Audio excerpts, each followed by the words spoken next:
आइए बात करते हैं how to write a chemical equation. A chemical equation shows a change of reactants to product.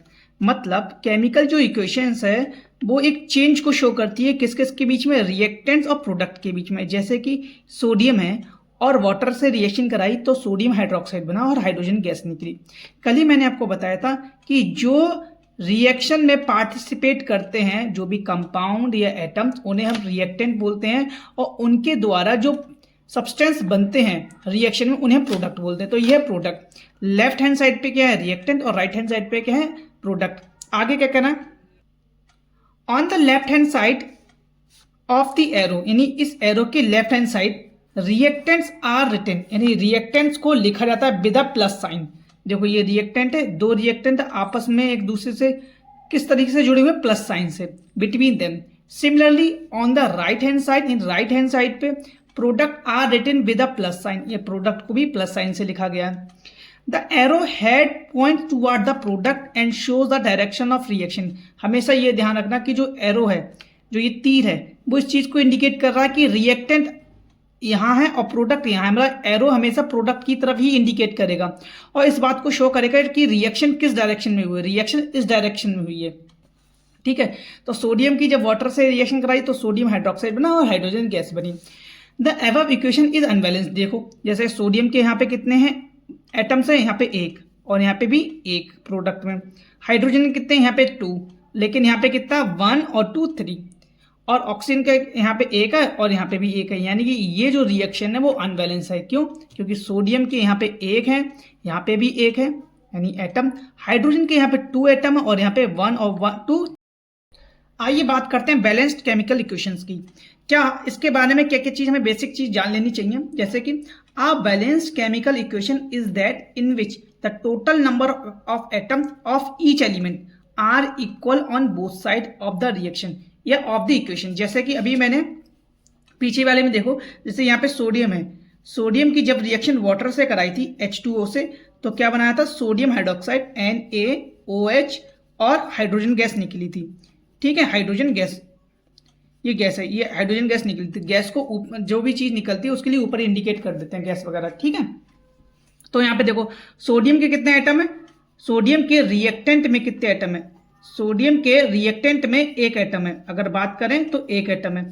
और product में कितने हैं, प्रोडक्ट में भी सोडियम का एक ही एटम है। देखो यहाँ पे सब एक और एक।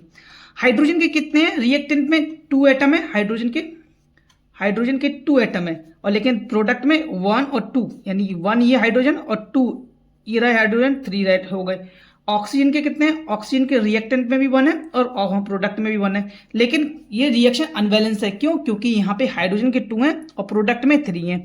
लेकिन यहाँ कहा गया है a balance chemical equation is that, कि बैलेंस केमिकल इक्वेशन वो है जिसमें total number of atom of each element, total number of element के जितने भी नंबर हैं दोनों तरफ कैसे होने चाहिए, इक्वल होने चाहिए, are equal on both side of the equation. The balancing of a chemical equation is based on the law of conservation of mass. ध्यान रखना ये एमसीक्यूज में आ सकता है कि जो बैलेंसिंग है केमिकल इक्वेशन की वो किस पे बेस्ड है, law of conservation of mass. Conservation of मास ये कहता है कि मास can neither be created nor be destroyed during a chemical reaction, कि मास को ना तो क्रिएट कर सकते हैं और ना ही डिस्ट्रॉय कर सकते हैं। इसी दौरान इन द सेम वे, इसी तरीके से the number of atom of each element remain the same before and after a chemical reaction. यानी कि कहने का मतलब है कि जो एटम का नंबर है, ठीक है, रिएक्शन से पहले और रिएक्शन के बाद वो दोनों सेम होने चाहिए। तो हमें क्या करना होगा कि जो अनबैलेंस इक्वेशन है, जिसे हम क्या बोलते हैं, स्केलेटल इक्वेशन या स्केलेटल इक्वेशन बोलते हैं, उसको बैलेंस करना होगा। अब आगे कहना चाहते हैं the method use for balancing chemical equation is called hit and trial method. Important है, पूछते हैं हिट एंड ट्रायल मेथड कौन सी होती है, जो बैलेंस करने वाली केमिकल इक्वेशन होती है, जिस मेथड में हम बैलेंस करते हैं केमिकल इक्वेशन को, उसे हम हिट एंड ट्रायल मेथड बोलते हैं। The method use for balancing chemical equation, वो मेथड जिसमें हम केमिकल इक्वेशन को बैलेंस करने के लिए इस्तेमाल करते हैं उसे हम हिट एंड ट्रायल मेथड बोलते हैं। ये एमसीक्यूज में पूछा जा सकता है।